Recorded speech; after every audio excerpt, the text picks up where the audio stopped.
Hey, what's going on, guys? I got the Galaxy Note 4 here on AT&T. I had the Note 3 last year. If you guys have been following me for a while, I have some videos up from there. You can see on my wrist I have the Galaxy, well, the Android Wear, which is the Samsung one there. Really enjoying that thing. A lot better than the Gear. They have a new one coming out too. It's called the Gear S. I don't know if you guys have seen it yet, but it runs off like a 3G network. You have to have a data plan with it. I'm not going to go into detail about that because I don't have it yet and it hasn't been released. But I just cut open the box here. I'm going to show you the case here. Which I'm surprised too is last year I didn't get the headphones. I don't know if you get them with Verizon. I mean, Samsung headphones are actually pretty good. If you guys haven't tried them, they're better than Apple's. You get earbuds. I don't know if a lot of you guys like earbuds, but they actually sound really good, especially the bass in them. I don't know. Maybe it's just me, but I think they sound pretty good. But let me tell you what you get with this phone. You get a 5.7-inch screen, which is the Super AMOLED one, which is the Gorilla Glass 3, if anybody cares for that. You get the micro SD, which you can actually put up to 128 gigs. I have a micro SD card of mine from last year's Note 3, but I'm just going to take it out and you're going to see it in the video. I put it in the other one. It's a 64 gig, but I'm going to probably upgrade soon with that. You get 3 gigs of RAM, just like last year's and the S5. And you get a front-facing camera that's 3.7 megapixels. The battery is pretty much the same thing as the Note 3's. It's just 20 like milliamps an hour more. Nothing really special. So pretty much you're going to get about the same battery life, maybe a little bit more. It comes with Android 4.4.4 KitKat. It's going to get the Lollipop update probably in a few months, depending on how fast the carriers push it out. So you got to worry about that. But yeah, let's go into see what this thing's about. Let's peel off the plastic here. This is pretty much the S5, just a lot better. Like, it has the fingerprint scanner also. It has the heart rate monitor. Pretty much the dumbest thing to have on a phone, honestly. But yeah, it's not water resistant, this phone. Now, I don't know why, but the S5 was water resistant, as you know, not waterproof. That's Samsung milk. If you guys haven't checked that out, it's like Pandora. Here's a manual, nobody reads. But here, let me go into detail about this. This is the new fast adaptive charging thing.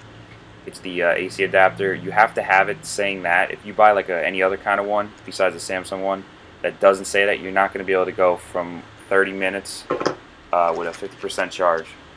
Here are the S Pen tips. You can take them out if they get dull. The S Pen I'm really liking. I liked it in last year's. This one apparently is a lot better. Apparently, like if you have bad handwriting, it actually makes it look a lot a lot better.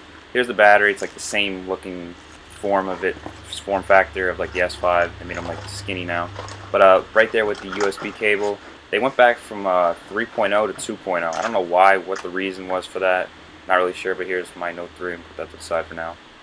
I don't need the SIM card because I'm just going to pull it out of the other one. Push this to the side. Peel the plastic off here. Don't text and drive. Not like anybody listens to that anyway. Let's pop this thing open.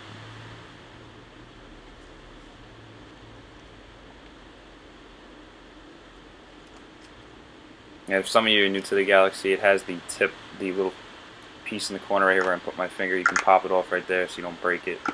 And if you haven't noticed too, the Note 4 has a metal framing around the sides. It feels a lot more premium than the other one, which was like a fake looking metal. This is actually real metal. But it doesn't have the fake stitching like the Note 3 did. It feels a lot better in my hand. Put the battery in. And also, don't put the battery in and then try to put the SIM card in because you'll break it. I tried putting the SIM card in and then I kind of realized, I was like, oh, maybe I should take the battery out first, and that's what you got to do. Put my, see, you can see it right here what I'm trying to do. It's not going to go in with the battery. You can end up pretty much snapping the SIM card and maybe even the SIM card holder. Put my micro SD card in real quick.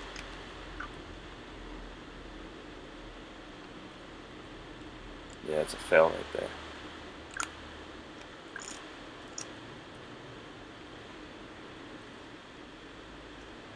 And here you go.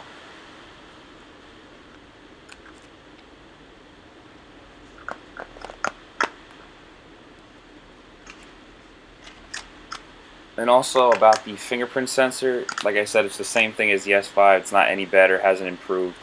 It's pretty much the same thing. It's not very accurate. A lot of times it tells you it didn't register your finger, so you end up having to put that backup code that you entered in before.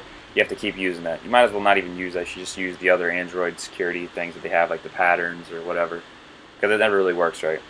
Like, I've known my brother had the S5, and he would wash his hands, and a few minutes later, he'd try to swipe it down, and it would tell him his fingerprint is incorrect. Pretty dumb. But here's the new S Pen. Looks exactly like last year's. Powered up.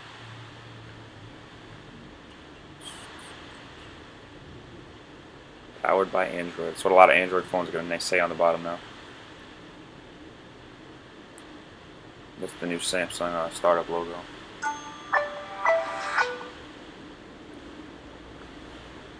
Nobody uses those AT&T apps anyway. Alright, let me just set it up real quick and I'll show you guys after I'm done with all this. Don't want to have to hold you there for a few minutes. Alright, now I'm back. And here's what the Note 3 and Note 4 look like side by side. As you can see, the Note 4, the icons look a lot flatter, a lot better. The Note 3 is just as good as a phone, but Note 4 is a lot better. But you can see side by side here what they look like. And yeah, that's pretty much about it, guys. Thanks for watching. Hope you guys enjoyed this video. Please rate, comment, subscribe. Catch you guys in the next video, and hopefully I'll be able to get a review up for the Note 4.